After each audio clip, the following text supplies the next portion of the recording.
week, so make sure you're subscribed. Join your husband Steve for breakfast. At around 9:30 a.m., the couple said their goodbyes and went their separate ways. Steve began his drive to Du Bois, which is he dropped into a family shop on Main Street to pitch the owner's ring about some picture framing. At around 3:30 p.m. that day, dark storm clouds began to cover Lambert and the surrounding areas, including Du Bois, where Steve and his friend Sam were.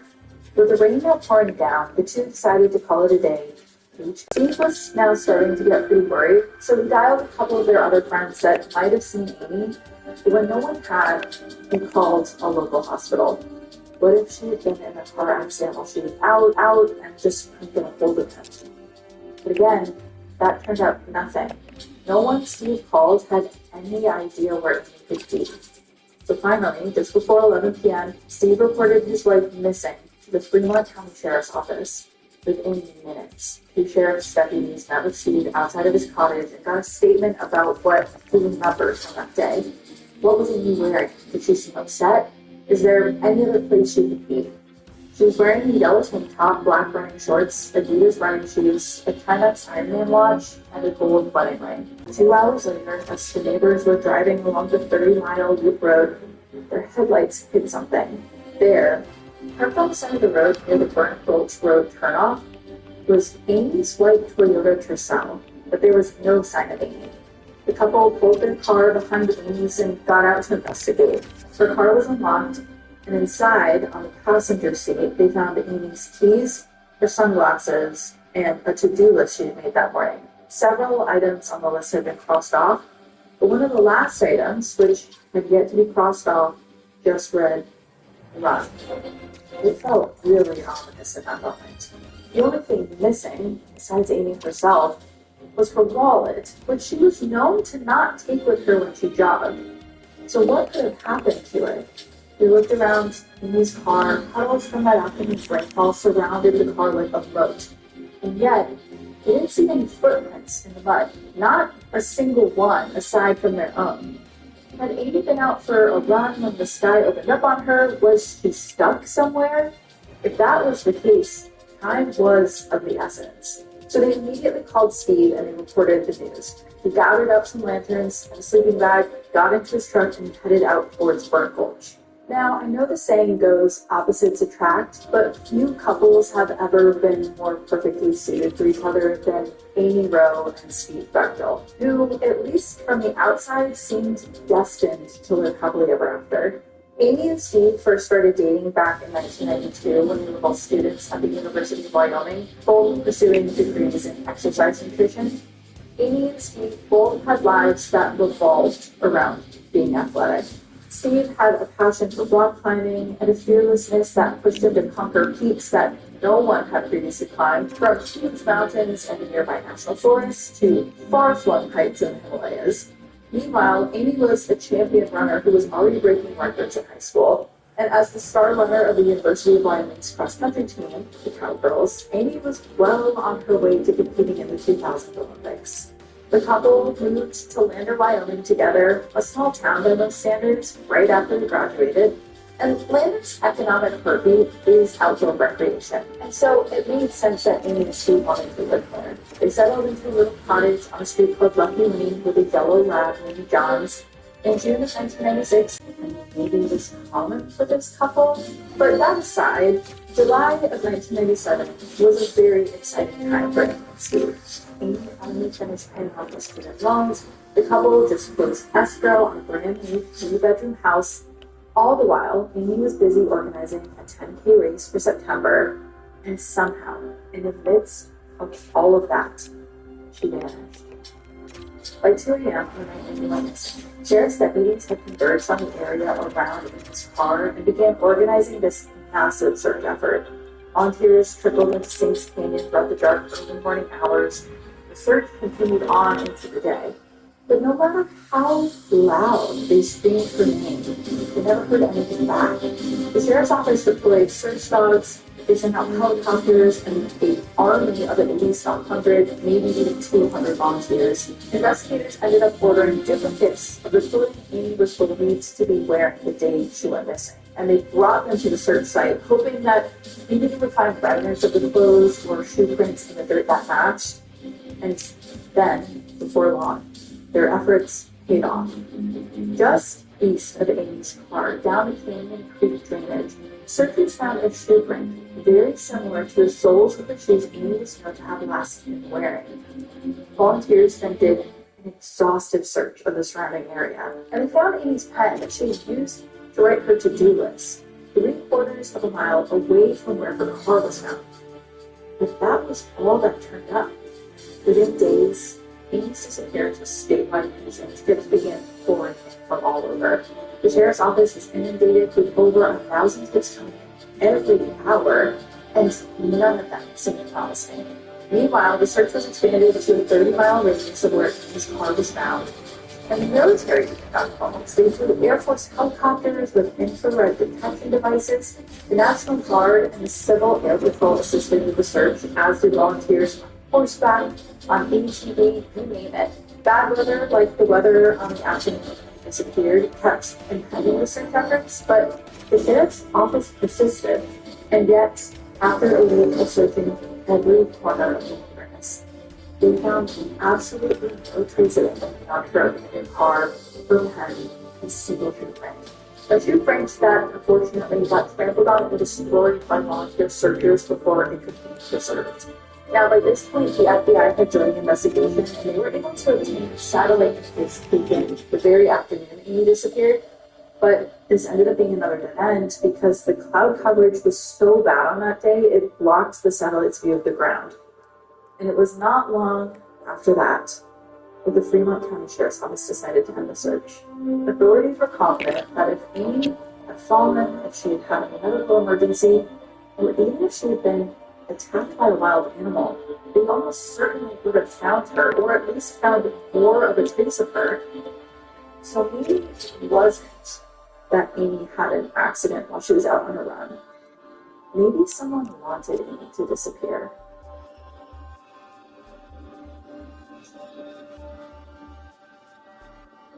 Welcome to All Tricks 1, a sub-series of tricks platform that makes it easy to unmaid.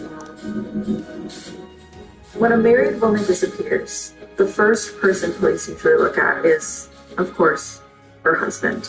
And in Amy Bethel's case, investigators had more than just one reason to turn their attention to Steve. On the surface, Amy and Steve may have seemed like an ideal couple in every way, picture perfect. But when investigators sat down with Amy's brother Nels, what he had to say really raised some eyebrows. Nels remembered an evening, not so long ago, when Amy and Steve came to his house for dinner. During that meal, Nels happened to notice that Amy had bruises on her. So he asked his sister about the bruises, and she immediately averted her eyes and laughed it off by saying that Steve could get a little rough sometimes. Her response felt really off to her brother, who also felt that Steve often talked down to Amy in a way that was condescending and sometimes just belittling. And then, investigators received even more information that compelled their interest in Steve. A woman who had been camping in the Burton Gulch area she disappeared. Remembered seeing a pickup truck speeding through the mountain at around 4:45 p.m. that day, not far from the deployment where Amy's car was overturned. The witness said she saw a man behind the vehicle, just like the one she had seen, and it was Steve Bethel's truck. Investigators had in fact been keeping a close eye on Steve from the very beginning because he had told them something in the initial report that they tried to verify but couldn't. Steve had claimed that on the night of Amy's disappearance, he had called the local hospital to check if Amy had been admitted. Well, investigators contacted the hospital and asked them to check their call logs to corroborate that Steve had in fact made this call. The hospital did as they were asked. They checked the log from that night. They even checked it twice. But there was no record of Steve having placed that call. While it's definitely possible that someone slacked off and didn't log it, investigators considered this highly suspicious. They brought Steve back into the station and began grilling him on what they claimed were inconsistencies in his timeline. And they couldn't confirm his alibi, and on top of that, they couldn't confirm his alibi of being with the boys 80 miles away on the afternoon of the disappearance because the only person who could confirm it was Steve's friend Sam, who was reportedly there with him, and investigators had not been able to get in touch with him. The detectives told Steve they believed he knew more than he was letting on. They asked him to take a polygraph test, which he declined, and then he cut the interview short and hired an attorney. When Amy Stanley caught wind of this, they got really suspicious, and that suspicion only continued to grow after hearing the recording of Steve's initial call to authorities to report his wife missing. At the top of the call, Steve says to the dispatcher, quote, "I got a missing person here and wondered if you maybe had an extra. Amy was missing, and yet here's her husband making a joke. They wondered why he didn't sound more panicked." Tension grew between Steve and Amy's family until they were essentially estranged. And investigators wasted little time obtaining search warrants for Steve's home, his pickup truck, and his phone records. They showed up to his house with cadaver dogs and luminol, which makes cleaned up bloodstains fluorescent, or lighted by the Christmas tree, as we sometimes say on television. They expected to find some clues that Amy had been harmed inside. However, they couldn't find any evidence of violence inside of the home, or any evidence of the blood, at least. But what they did find was evidence of violence in Steve's private journal that police confiscated during that search. Now, they never released the contents of this journal, nor have they described exactly what it was they found. But they did say that Steve's writings, quote, "showed a desire for power and control that may have led to murder." But according to Steve, he had just written down some lyrics, and the rest of the journal was creative writing that was blown out of proportion by investigators over eager to pin his wife's disappearance on him. And on top of that, because they never actually released what they found, we can't corroborate that either way.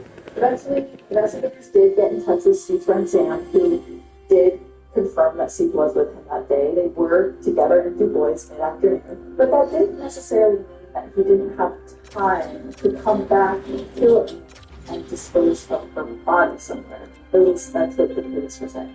However, a major hole in the case authorities were voting against Steve over government needs telephone records for the afternoon of Amy's disappearance. It turns out Steve had placed a telephone call from his home at 4:43 p.m. that day, which was around the same time that the camper thought she had seen Steve's blue pickup truck, with Steve at the helm and Amy in the passenger seat, speeding through Burnt Gulch.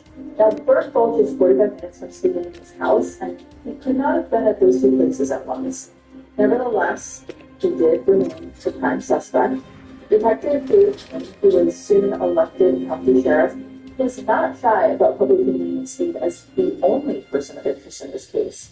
And Amy's family was nearly as vocal about this. They even went on the Geraldo Rivera show to openly implore Steve to take a polygraph test and cooperate with the investigation. But Steve did not. And for him, it seems like life went on eventually.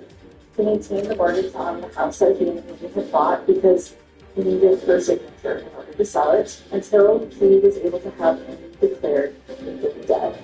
He then went on to remarry, built a life himself in Lander, where the community still talked about the crime, but eventually it got quiet. There they came through for years was the loudest keeping suspicion on Steve.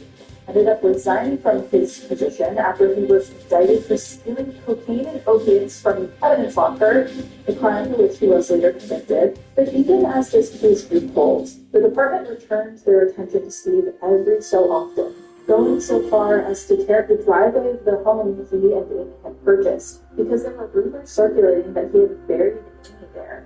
But there was nothing found there. It was starting to feel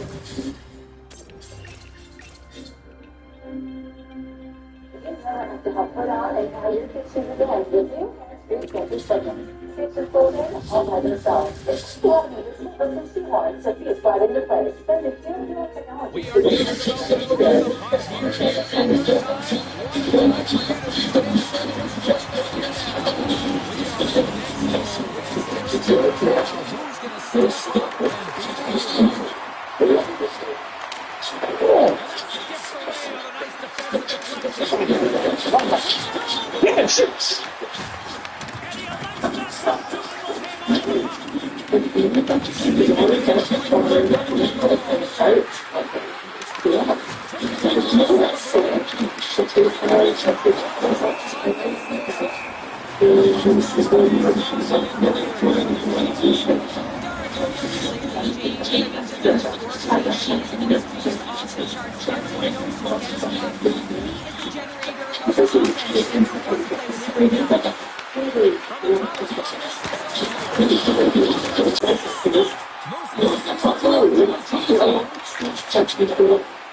You when you're passing it to me. So he's getting so many good guys because their response is to for someone else to be one of those things, especially public, is a man that they're afraid because there's not something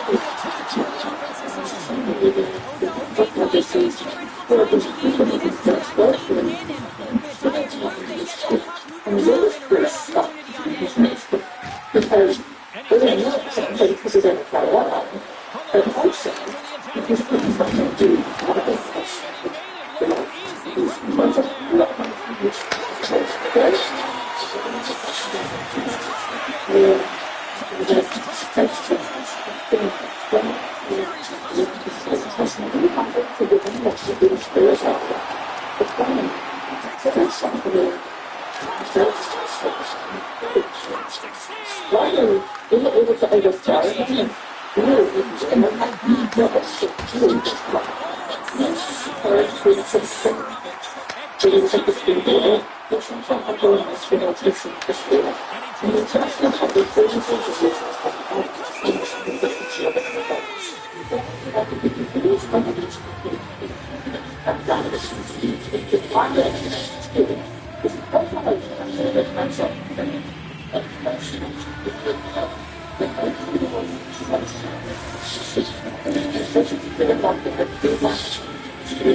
Abilities sifted through every cubic centimeter of soil within that depression, but all they ever found was a single twisting tiny.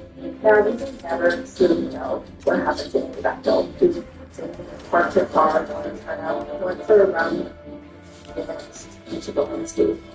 If she had an accident, investigators don't really think so.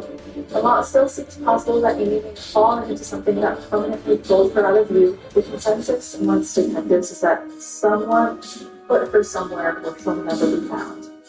Could it have been her husband Steve? I mean, sure, but there wasn't really ever much evidence that he had anything to do with it. As for Dale, well, he's still alive. He's the last person on death row in Wyoming when his sentence was overturned 10 years ago, but he's getting older, and time might be running out if he doesn't know anything about his whereabouts. Though it might be the last chance we have here for answers. The point is, something happened to Amy. She could not have just vanished into thin air, even though at times when I read through the story, that literally feels like what happened. And it's the same exact thing with this next case that I want to tell you about. I want to tell you about another story that's kept me up at night. Another story where it feels like someone really dematerialized out of this world while they were out. Our next case takes place on September 25th, 1991, a Friday afternoon with great smoky mountains in Tennessee.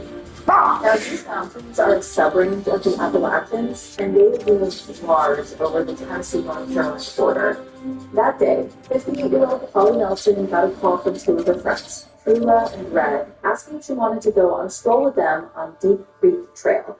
Now, Deep Creek Trail is a wide and well-traveled path that is not much of a challenge to complete. The canopy of trees along the trail gives shade from the sun, and it's a short little stroll. So short, in fact, that Polly didn't even think she needed to take the spaghetti sauce she was simmering off of the stove. She turned to her husband, Bob, told him where she was going, and then left her Airstream to go join her friends at around 3:15 p.m. Now, during this walk, Polly lagged behind her friends, who joked with her about being a slowpoke. This was kind of typical of Polly. She smoked 2 packs of Virginia Slims a day, she had high blood pressure and chronic nausea. They did give her credit, though, because despite all this, she still made an effort to go out with them if she could. They eventually reached this turnaround point at the end of the trail, but they stopped for a few minutes. Polly smoked a cigarette. Afterwards, they began to walk back to their trailers.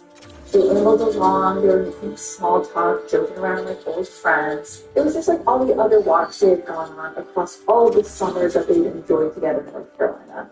But then, kind of out of nowhere, Polly picked up her pace. In fact, she began walking so fast, it kind of felt like she was trying to lose Trula and Red. The two looked at each other and grinned with amusement, thinking that Polly was maybe trying to prank on them. Red called out to Polly and joked that she didn't want to compete with her in a foot race. Slow down. So Polly glanced back, gave a little laugh, and then kept working it down the trail, even picking up more speed the further she went, far outpacing her friends, who watched as Polly grew smaller and smaller in the distance until she reached a rise in the trail, passed over its peak to the other side, and then disappeared from view. It took some time for Trula and Red to reach that rise, assuming that they would find Polly just tired out and resting on the bench at the other side of it. But when they got to the other side of that hill, Polly was nowhere in sight. This was a little puzzling, but they weren't too concerned. They still daylight out, Polly knew the trail very well. And she certainly wouldn't have ventured off it because she had this paralyzing fear of snakes, and she was also really afraid of falling into the creek below. The ladies thought that their friend would slow down eventually and they'd probably catch up with her by the time they got back to their trailers. But they were surprised when they made it all the way back to the campground without running into Polly at all. Apparently, she had beaten them there. The two women rushed to Polly's trailer, expecting to find her inside. But when they knocked, they were stunned to find that Polly's husband, Bob, was there by himself. Bob said that he... Well, I have 3 quarter winners on his fucking team.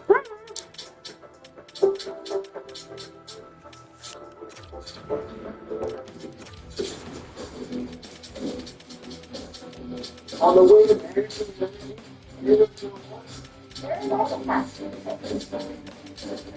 this way, you know, it's exclusive service.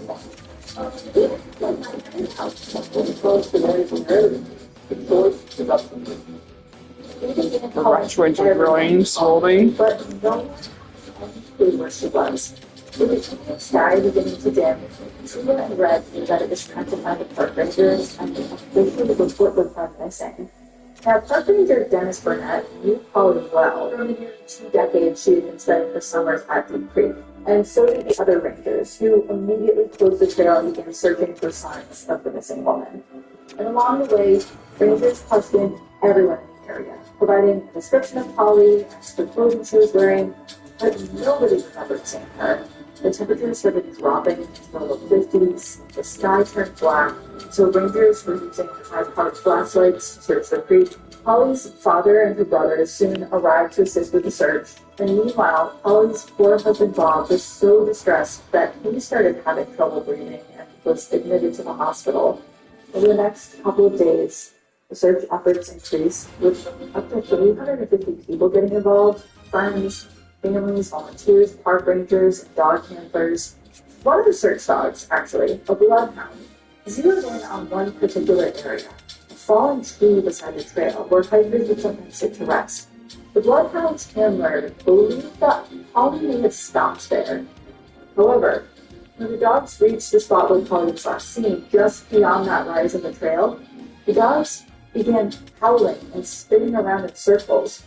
It was as if Polly had simply been whisked up into the sky, just like she had spontaneously evaporated. There was no trail of her beyond that. Now, one handler would go on to say that sometimes trails do disappear when there's excessively dry weather in the area, which that spot had been subject to. Over the next couple of weeks, the trees in the area began shedding their leaves, and that really opened up the ceiling over the trail, which allowed helicopters to join the search with a more clear bird's eye view of the area. But even with that access and that view, they didn't find anything out of the ordinary.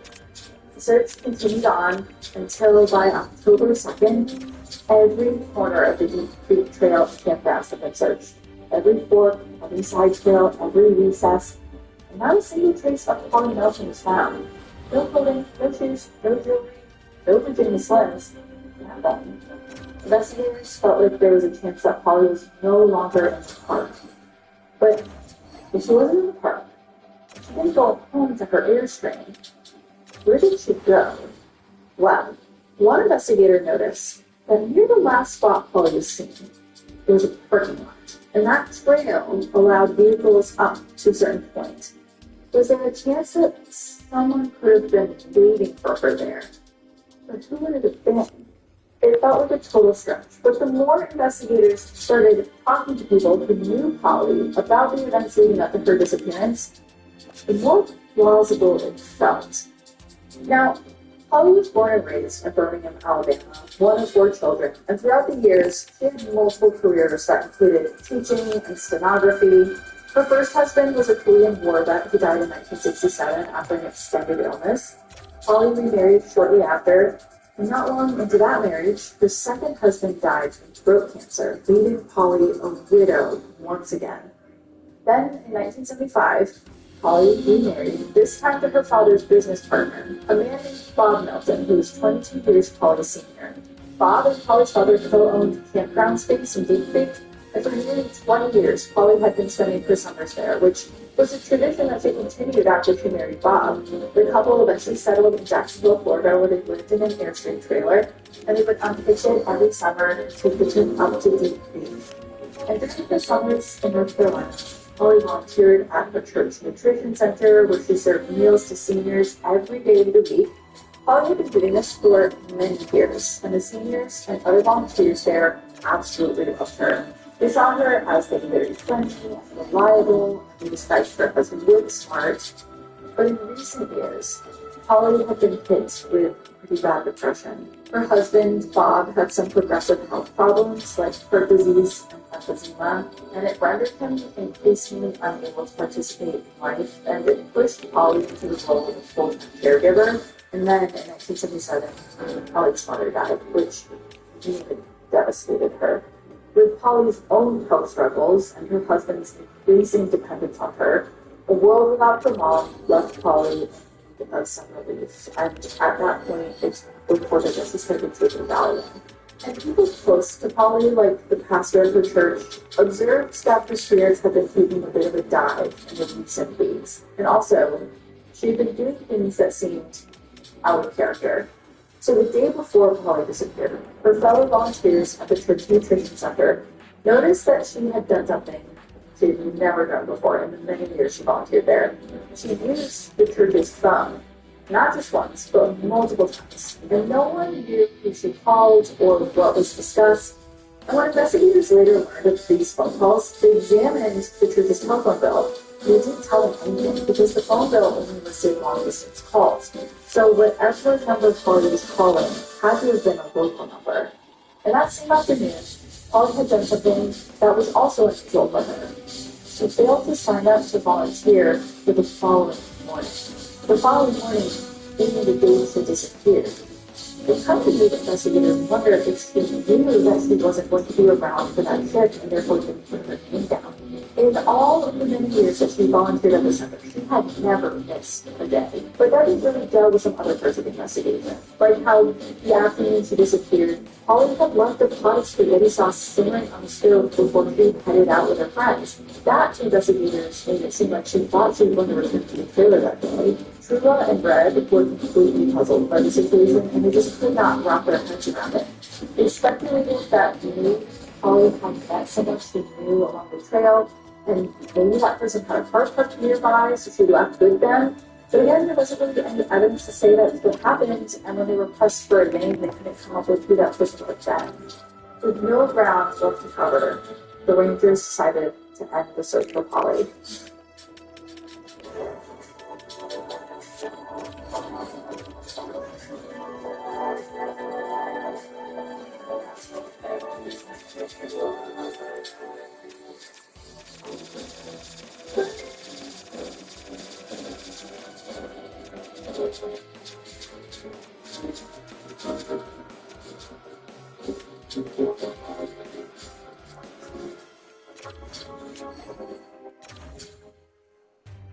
Her friends and family were at a complete loss. Each person came up with their own explanation to make sense of this sudden disappearance and try to figure out what could have happened to their loved one.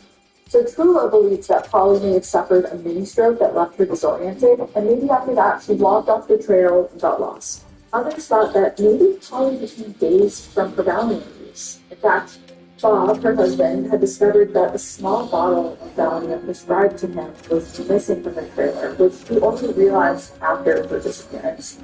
If either of those theories were true, though, then why did no trace of Polly turn up ever? Every corner of Deep Campback had been searched. It seemed impossible that if she had collapsed or was injured, she would have been eventually spotted. And all of the side trails in the area led back to civilization. So if Polly was out there wandering on one of the trails, she would have found her way back to safety. Ranger Burnett offered up a theory of his own. Polly was wearing valuable diamond jewelry at the time she went missing. And there was a drug drop site in Deep Creek that was known as the Poke Patch. Burnett wondered if one of the drug dealers who frequented the Poke Patch might have spotted Polly and her expensive diamond jewelry and then abducted her from the trail. The problem with this theory, though, was that the Poke Patch was about 4 miles away from the spot where Polly was last seen, and Polly was heavy set. Dragging her off of the trail would have left drag marks, and the ensuing struggle probably would have attracted some attention. Deep Creek Trail was pretty busy and well-traveled, but no one that day reported seeing or hearing anything unusual. Definitely not. Why vanish and not contact her loved ones ever again? That just didn't make any sense to them. But that was the conclusion the park officials ultimately reached. In a press conference that they gave after the search was called off, park officials reported that all the available evidence, which admittedly was not very much, pointed to Polly having left the park of her own free will, and probably in a vehicle. The fact that Polly didn't sign up to volunteer at the nutrition center that day, and those uncharacteristic phone calls she made the day before, was enough for them to think that maybe there was a mystery suitor who swept her away to a new life. Polly's pastor remembered a conversation that he had had with her a few years earlier, where Polly had kind of unprompted begun talking about people who cheat on their spouses, and how she would never do such a thing. For some reason, Pastor was left feeling like maybe Polly, in fact, had done such a thing, and this was her way of ironing out her guilt. Investigators also learned that some of Polly's friends from the campground also suspected that she might have been involved with another man. In fact, Tula and Red had been teasing her about this very thing during their final hike. And when we talked to some of the seniors at the nutrition center, one of them remembered an interesting remark that Polly made shortly before her disappearance. During a conversation in which Polly was asked what she might wish for if she were granted one wish, She thought for a moment and then answered that if fate granted her one wish, she would wish to be light enough to walk without leaving footprints. Holly's family never heard from her again, and no trace of her would ever surface, except for one little discovery that was made 7 months after her disappearance. In April of 1982, it was learned that a check made out to Polly Melton was cashed at a bank in Birmingham, Alabama. The check was from the Birmingham Trust National Bank for interest earned. Authorities examined the signature on the check, and it appeared consistent with Polly Melton's. So they interviewed the teller who processed the check, and the teller had no memory whatsoever of the person who presented it. So the check eventually ended up being paid. It's worth noting, though, that Polly had left behind $2,000 in the savings account. Why take the risk of cashing an interest check while leaving $2,000 untouched? It's one of the many questions within this case that seems to not have an answer. Now, Bob, unfortunately, deteriorated pretty quickly after Polly vanished. After his release from the hospital, he returned to Florida in an Airstream trailer, which his sons helped him sell before moving him into a nursing home, where he eventually died in October of 1982. Bob's sons did not mention Polly in their father's obituary and have refused to talk about her disappearance in the media. And Polly's family had her declared legally dead in 1988, though the National Park Service still lists her in their database as a missing person. Both of these stories have left me really wondering, what causes a person to just vanish backwards? Well, now I turn to you guys. Truly, what do you think happened in either of these cases? You can leave me a comment wherever you listen to the podcast, but I'm very curious to hear your thoughts on cases like these. Is it possible that portals can open in the woods and just swallow us whole? Or is there always someone who pulled the rope? Is there always something good missing? I'm so curious to hear from all of you. Again, wherever you listen, send a comment. But that is all I have for you this week. If you're anything like me, you're going to be up all night tonight, just turning songs over in your head. I can't.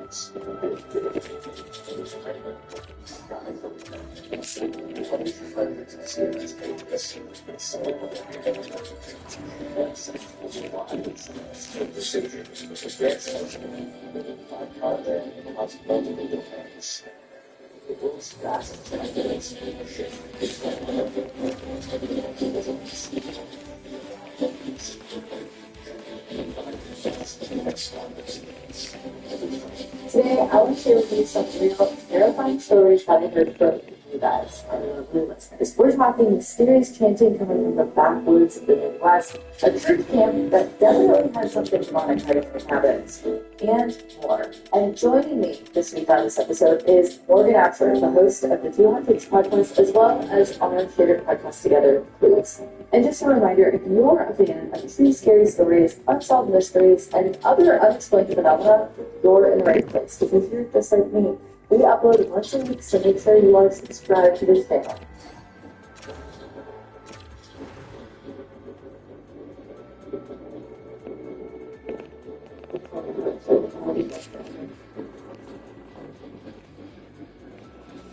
Morgan, welcome to the Road Detective Society headquarters. Oh my gosh, that's what we're calling it here. I love that.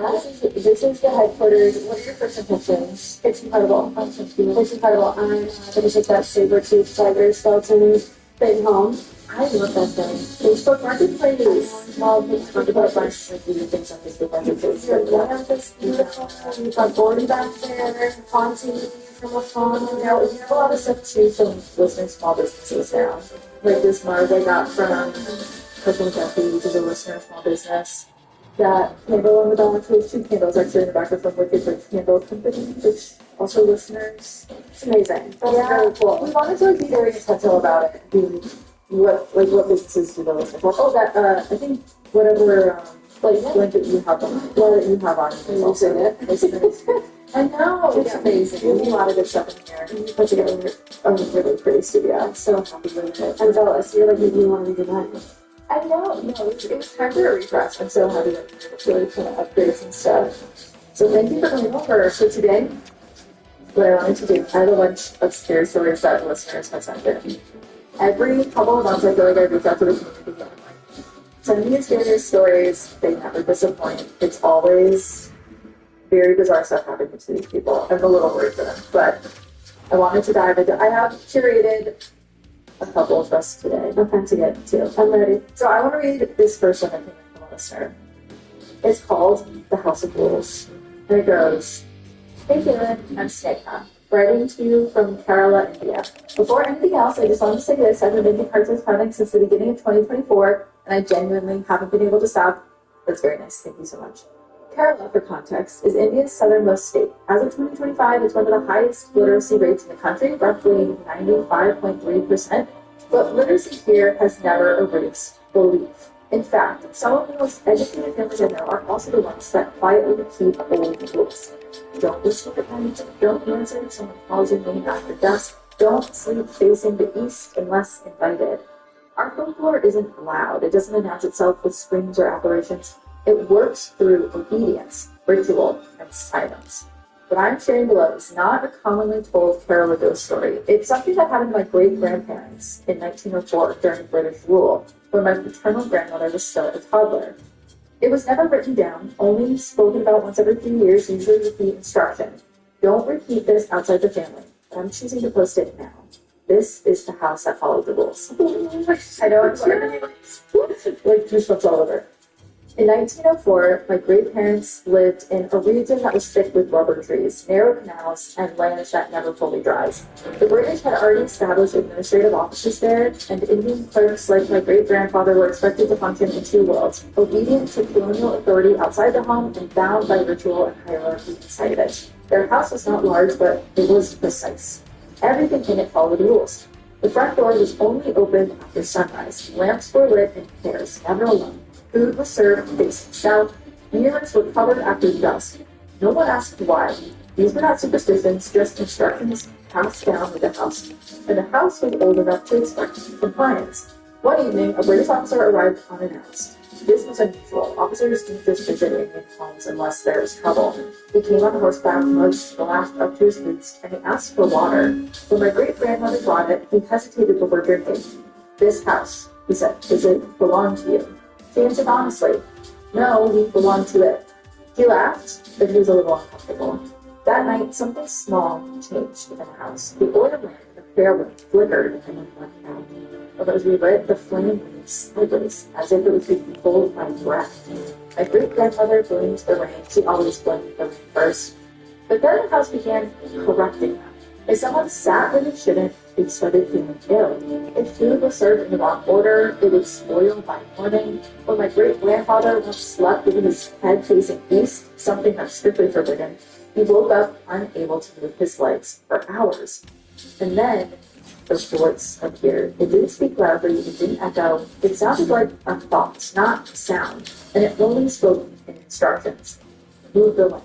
Close the door. Not that direction.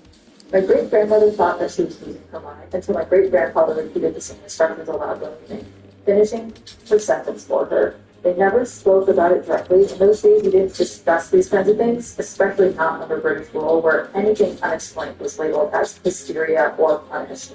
And then my grandmother, barely 2 years old, began to fade into sleep. She would sit upright, staring at a wall, nodding slightly as if she was listening. When asked what she was doing, she said very calmly, "The house is teaching me." One afternoon, though, my great-grandmother broke a rule that she didn't know existed. She slept in the inner corridor after sunset. That night, the house made its first demand. The voice spoke clearly now, no longer instructions, but expectations. You missed a corner. The next morning, my great-grandfather was summoned by the British Administrative Office. A complaint had been filed anonymously accusing him of improper conduct. The details were intimate, specific. They were things that no one outside of the house should have known. The officer leaned forward and said, half joking, practicing how to be human. Finally, the house issued a final instruction. Leave the child. They fled at dawn. They took nothing but their clothes and my grandmother, who screamed the entire journey, not in fear, but in rage. She kept repeating the same sentence. I didn't finish learning. The house was abandoned soon after. The British officer who had visited died mysteriously within a year. The land was never sold. Even today, locals say the structure is intact, clean, orderly, like it's bleeding. Because some houses don't haunt you, they train you. Thank you for reading this, Galen. Writing this felt like breaking a long-held silence, and Princess County felt like the only place it belonged. I loved that story when I first read it. I love it because it feels like family folklore, but also the idea of a house having rules. I think is something that a lot of cultures practice, like there's specific rituals that you have to follow, or else you're kind of breaking the order of things.